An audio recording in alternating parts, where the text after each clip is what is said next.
Hey Pop-Tarts! I have been showing a lot of like how I make some of my cold brews, like the different flavors and such, and many people have asked in those comments, well, how do you make the cold brew? So I said the next time I need to make it, I will show you all. Today's the day. Now, I make a lot because I serve a lot.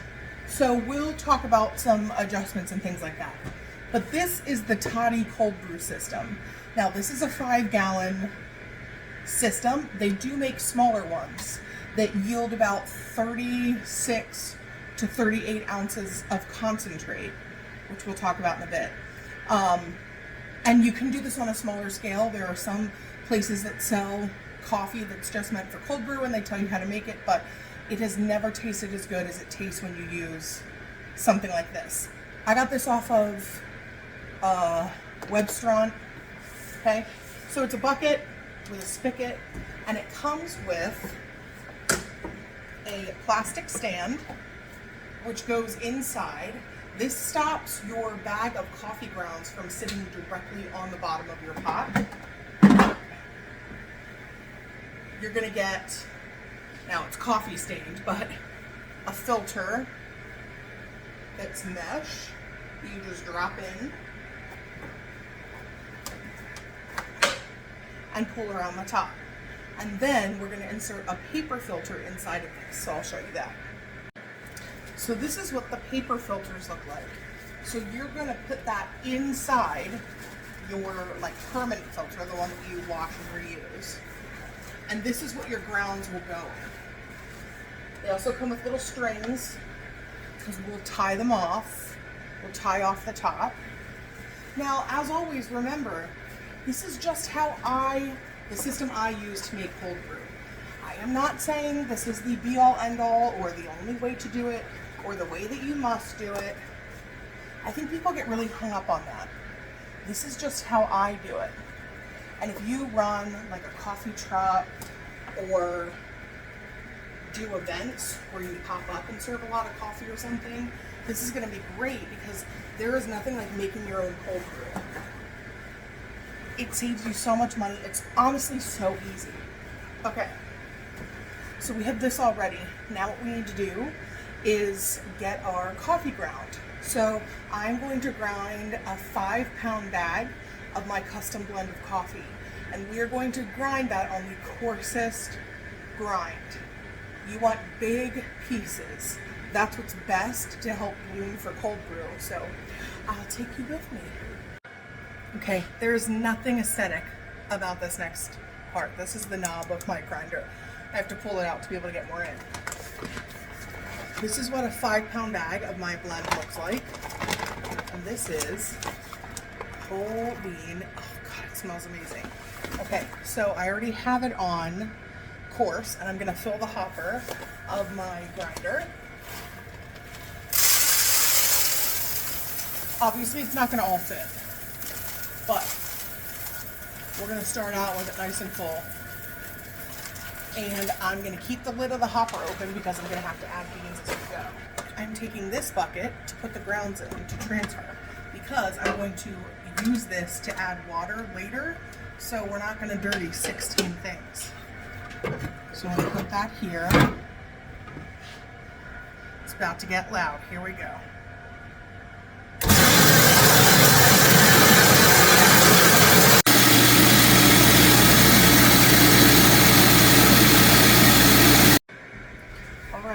We have our coffee ground, 5 pounds.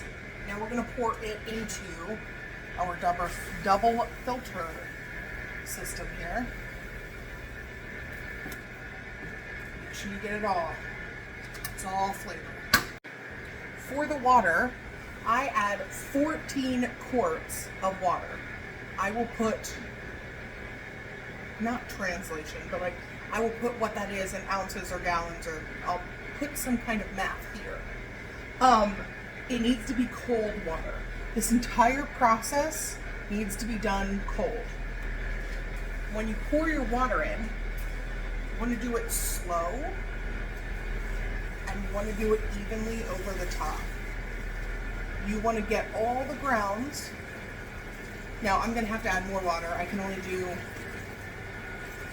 only safely lift and control like 8 quarts at a time.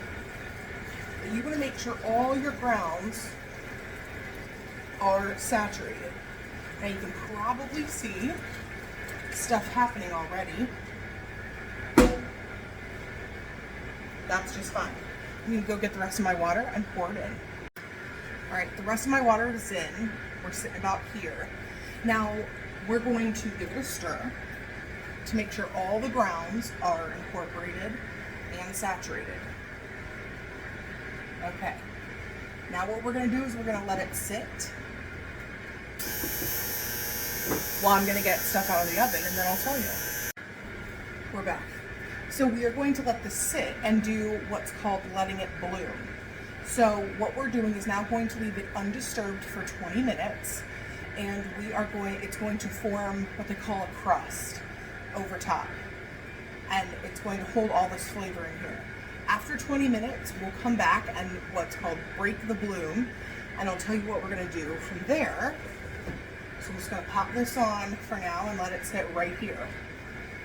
But while we're waiting for it to bloom, I want to talk about the difference between iced coffee and cold brew, because this is a question that I get often, and it's a question that I had before I started making my own cold brew.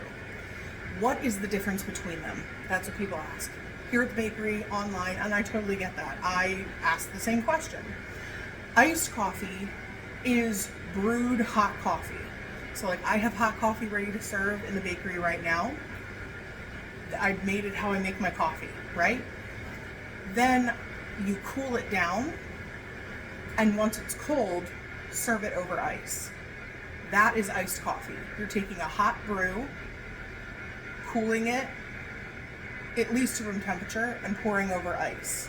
So that's what makes iced coffee. Cold brew is specifically brewed cold rather than hot, as you can see. So we added cold water to the grounds instead of hot water to the grounds. And this is going to sit in a fridge after we break the bloom and tie it off for 20 hours to fully brew. And this will extract all that flavor from the coffee grounds. And then it is served cold over ice, what have you.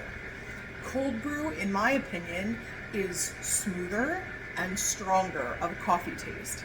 Now what we are technically creating here is not cold brew. Technically, I'm creating the cold brew concentrate, but that's something I'll talk to you about tomorrow when it's time to extract it from the grounds. So I'm gonna let this sit, and then I'll be back when it's time to break the bloom and show you what that looks like. All right, it's time to break the bloom. So this is what it looks like. See, it's kind of hard. Got like a crust. Now what we're gonna do is push down all the grounds until they are submerged in water again. Then we're gonna put the lid on this and pop it in the fridge for 20 hours. I would say a max of 24, because you don't want the grounds, even though it's in the fridge, you don't want the grounds to get moldy, so I wouldn't go longer than that. All right, it smells delicious. So let's put our lid on, and we're gonna get it into the fridge. That definitely takes 2 hands for me. I'll see you back here tomorrow, and we'll show you what the concentrate looks like. I also forgot to tell you that before you pop it in the fridge, tie off the bag of grounds. Almost forgot, so I'm gonna do that right now. All right, then I'll see you tomorrow. It's the next morning, and our coffee has been sitting in the fridge. So I'm gonna show you the final steps. Here it is, here's what it looks like. See, we tied it off. Now we are going to drain what's in here into another container. I use one of these because it's just easy for me to get the concentrate out of here, because what we've created here is cold brew concentrate, and then we're gonna cut this with water. So I'm gonna put the concentrate in a container that looks like this. You can put it in any container with a lid. It will need a lid. And let's fill this up, and then you cut this as you need it. here is some of my concentrate. This is not everything. And once I do the initial drain, I like to then let this sit for 30 minutes and drain out anything else that like seeps out of the bag into the bucket. Now this is concentrate, like I said. So you're going to cut this with water. For my coffee, look how dark it is. For my coffee and my ratios, I cut 50-50. So if I do 8 ounces of concentrate, I do 8 ounces of water, which means I have 16 ounces of cold brew. This can be done to your preference to a bit though. This, I think the 50-50 with mine keeps it strong, but smooth. And it's not too watery, but it's not like, whoa, I have to put 600 things of creamer and sugar in it. You know what I mean? So that's what I do. But like I said, if you like it a little stronger, add a little bit less water. You want it a little weaker, because it depends on your roast, what you're using. Then add a little bit more water. That's totally up to you. But that, my friends, is how we make cold brew. So this concentrate is good for weeks. But once you turn it into cold brew, once you mix it, I'd use it within 6 days. I don't think anything's going to happen past that. I obviously go through it fast enough because I'll now make it by the pitcher. I'll mix it by the pitcher and then I can just refill after that. But there you go. I hope that answered some of your questions. I will try to put other information and stuff in the description and on the screen if you're looking for obviously smaller systems. But this is seriously makes a delicious cold brew, but it also depends on the coffee that you use to make it. So like I said, if you use a blonde roast, you may not want to cut 50-50. You may want to do 75-25. But mine is a much deeper, darker roast. And so I think the 50-50 is good. The people who make my coffee, who roast the beans and created the blend with me, they're the ones who helped me figure out this ratio and such. And I also think it's delicious and I believe them. So that's what I do. Anyway, thank you so much for making cold brew with me. If you're not following me or subscribed already, please make sure you do so because I'd love to have you on the sweet side of the internet. And I will see you Pop-Tarts real soon.